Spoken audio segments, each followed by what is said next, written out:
Yo, cool. So here we go. Second video of the day. This video is for today, the 13th of August, 2019. This is what I am going to be holding overnight tonight. I'm trading Roku, and I'm kind of just going to go over why I'm doing a Roku trade in this way, why I'm holding overnight when I typically am trying not to do that just because of the decay, and how I'm trying to kind of manage my decay with hopes that we get a really nice move down in Roku. So first off, guys, man, I had a really tough mental day to start the day today, and let me kind of explain to you why.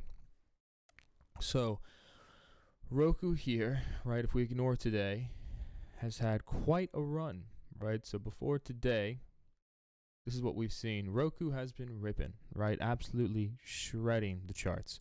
And I and many others knew that today was going to kind of be the day what we call a blowout top. And that's what happened. So I'm just going to kind of explain it while you're looking at it. And a blowout top happens when you've extended all the way, and you have this last burst of volume and a push into exhaustion, right? You go red on the day and you close with this bearish candle, right? Now, I know for a fact I'm not the only one shorting this thing. I expect most people are. I saw a lot of puts come through on the 135s, 132s, and 130s today on the option flow. So a lot of people are holding this. I'm expecting to move back towards this 131, 132 area, right? But here's the thing, guys. Even though I knew this morning, right, when I was looking at these charts, even though I knew for a fact that I was going to be shorting this thing and I knew the level I wanted to short it at, I still messed it up. And let me kind of explain why.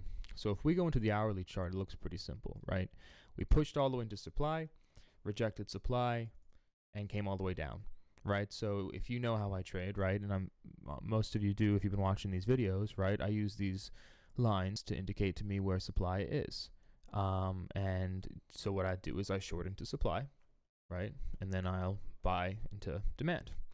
Unfortunately, I was eager this morning, man. I woke up late. I woke up at like 9 o'clock, right? I was checking the stocks from my phone, right? I wasn't really focused. And when I saw this thing push up into 140.70, right, I saw it get kind of tired. And here I'll also just show you my fills now too while we're at it, right? So you can kind of see the timeline, right? So I got, and here's the thing with the two guys, right? Like I sized in, right? I hit this thing with a hell of a lot of everything I got, man. Everything I knew, because I knew today was the day, right? I hit this thing hard, and I ended up getting short at 238, right? So that's going to be in this candle right here. So we had a push and a pullback here, and I got short right here, right? And I had to hold this thing through this entire move up, right? So while this is moving up, my option is just decaying. What ends up happening is it reaches the supply that I expected, turns right around, and gives this huge, amazing flush, right? But the problem was I got in here. You know what I mean? I got in way early. So my option, I was so down, man. Like my option was dying on me this entire way. This is it, right? So I got filled at, what time did I get, did it say I got filled at? Here it said I got filled at 38, right? So I got filled at 38, so 35, 36, 37, 38. So in this area, so around $1, not exactly $1, right? And this thing just dropped down to 70 cents, right? So I was pretty down on this because, like I said, I sized in pretty reasonably, right? But I did add at 59, so around here, what was that, 14.59 or?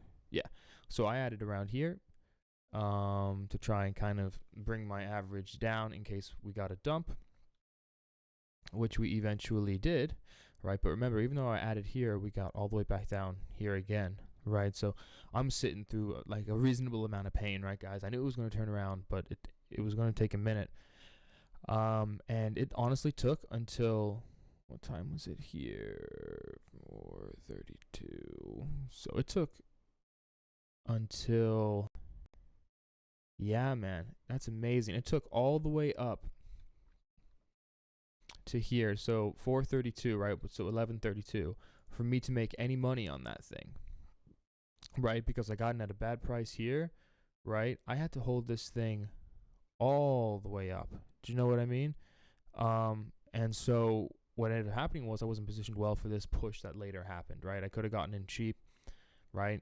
But instead, I got in too early. I wasn't following any flow or anything. I just got in too early, and I ended up basically making like $30 on that trade, right? That should have been like a $700-800 trade for me, and instead I made $30 because I was impatient. And on the other hand, thank God I made $30. You know, like I could have lost a huge amount of money there. I really could have, but you know, this is what we learn. And later on in the day, anyway, I positioned myself again, right? So I think it was during, let's see, yeah.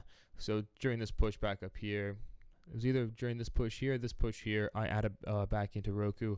I got filled, but this time I took the 135s, right? So I took the 135s, and the reason for that is when they're closer to the money, you need to worry less about theta. So if this thing gaps down at all and opens under 135, I'm going to be looking really nice in the morning. I'm up like 5% on those right now.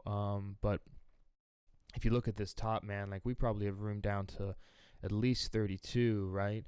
So if these things can get down to 32, right, they have an extrinsic value of $3, plus the fact that we've already got a couple of days left and we're expecting a pretty big pullback, because when you get a blow off top like this, you generally get 2 or 3 days of decline. Hell, we could see this thing all the way down to 125, you know, in the next 3 days. So really stoked that I got in at an acceptable price during the afternoon, but so bummed, man, that I didn't get a nice fill up here that I could have just held and let really grow for me. So anyway, that's my kind of story of how today went. You know, but that's the way it goes, man, and it's best to make mistakes when making money, obviously. So that's what I kind of aim to do.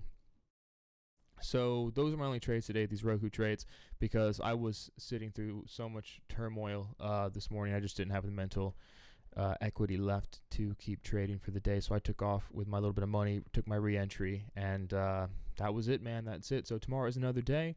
Hopefully we get a nice gap down on ROKU to start us off. Maybe a little bit of dump in the morning.